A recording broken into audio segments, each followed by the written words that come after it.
Salut à tous, aujourd'hui on est en novembre et on se retrouve pour l'avant-dernière vidéo de la série de la nature en bref. Là aujourd'hui on va parler du concept d'oiseaux rares en se basant sur l'île de Ouessant parce que c'est assez intéressant pour être traité.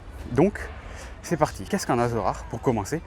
Alors malheureusement j'ai pas pu trouver de documentation en français, de documents qui définissaient clairement ce que c'était qu'un oiseau rare. Donc je me suis tourné vers des documents anglophones et j'ai trouvé un papier qui a été sorti par l'association d'ornithologie américaine. Il y a 6 niveaux pour un oiseau rare. Premièrement, les niveaux 1 et 2, ce sont les espèces d'oiseaux qui sont communes et nicheuses en France. La différence entre le niveau 1 et le niveau 2, c'est que au niveau 1, ce sont des oiseaux qui nichent un peu n'importe où, et au niveau 2, ce sont des oiseaux qui ont une aire de répartition ou une aire de nidification qui est un peu limitée. Évidemment, un merle noir ou un rouge-gorge familier ne seront pas du même niveau qu'un monticole bleu. Évidemment, le monticole bleu est niveau 2 parce qu'il niche dans l'hémisphère sud de la France. Ensuite, il y a le niveau 3. Le niveau 3, ce sont soit les nicheurs rares, soit les migrateurs en petit nombre. Les migrateurs en gros nombre sont contenus dans le niveau 1 et 2, et les migrateurs en petit nombre sont dans le niveau 3. Donc en migrateurs en petit nombre, on peut notamment citer les grèbes esclavons, par exemple, ou les grèbes jougris. Et les nicheurs rares, on peut par exemple citer l'aigle pomarin, où il y a un seul couple nicheur en France, ou même d'autres, parce que là j'ai pris un cas un peu extrême. Et donc ce sont des espèces qui nichent en France, mais il y a une quinzaine de couples. Ensuite, on attaque directement le niveau 4. Et le niveau 4, il s'agit des espèces migratrices qui ont plus de 5 mentions en France. Une mention, c'est un individu qui est vu sur le sol français. Donc là, par exemple, on peut citer tous les bécassos rares, donc bécasso de Bonaparte, bécasso de Baird, bécasso d'Alaska. Le chevalier à pattes jaunes, par exemple, est un migrateur qui a plus de 5 mentions en France, mais qu'on peut voir une fois par an ou un peu plus.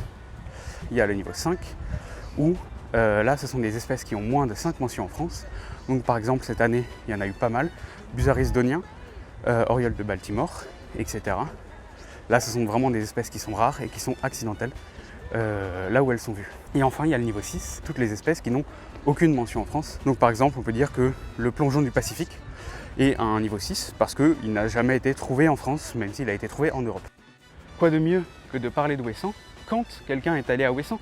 Donc je vais laisser la parole à Timéo, qui est lui allé à Ouessant, et donc qui va pouvoir vous expliquer mieux que moi, qui va pouvoir illustrer mieux que moi les propos que j'ai dit. Donc voilà, je vous laisse avec Timéo. Merci Simon. Comme bon nombre d'ornithologues actuellement, je suis sur l'île d'Ouessant. L'île d'Ouessant, elle a cette position que vous a décrite Simon, donc qui est la dernière terre pour les oiseaux asiatiques et la première pour les oiseaux américains. Et elle a un biotope formidable pour tous les passereaux, elle a plein de buissons, plein de haies qui sont adéquates, ainsi que ce qu'on appelle ici des stands, qui sont des sortes d'unités de végétation, avec une végétation fermée mais dans laquelle on peut pénétrer. Et donc on peut être en quelque sorte dans le buisson avec le passereau, donc on peut avoir plus de chances d'observer des pouillots, tout ce qui est identifiable, des pouillots, des fauvettes, quoiqu'il y ait peu de fauvettes. Et surtout, l'île, comme il y a énormément d'ornithologues pour les raisons énoncées, elle est très très prospectée, donc énormément d'oiseaux sont trouvés. C'est ainsi que cette année nous avons eu beaucoup d'oiseaux rares comme beaucoup d'années, mais cette année on a pu cocher par exemple il y a 2 jours la pygrièche Isabelle, le gland masqué, le busard des marais, encore le pouillot boréal. Et c'est pour ça que Ouessant a cette renommée ornithologique en France. Le biotope n'en reste pas moins un minimum hostile, c'est-à-dire que, hostile, le mot est grand évidemment, mais on va avoir beaucoup de boue dans les stands, donc c'est botte tout le temps. L'île étant petite, on est toujours en vélo, et comme il y a beaucoup d'ornithos, il y a cette ambiance où on croise énormément d'ornithos, on discute tout le temps, et dès qu'un oiseau rare est annoncé, on se retrouve tous sur le lieu de l'oiseau rare. On a une grande troupe d'ornithos à regarder le même petit pouillot. Et c'est fantastique, c'est vraiment le lieu au moment de l'ornithologie française, en métropolite. Bonne journée, merci Simon Pic. Bisous. Merci beaucoup d'avoir suivi la vidéo. J'espère qu'elle vous a plu, j'espère qu'on n'a pas trop dit de coquilles.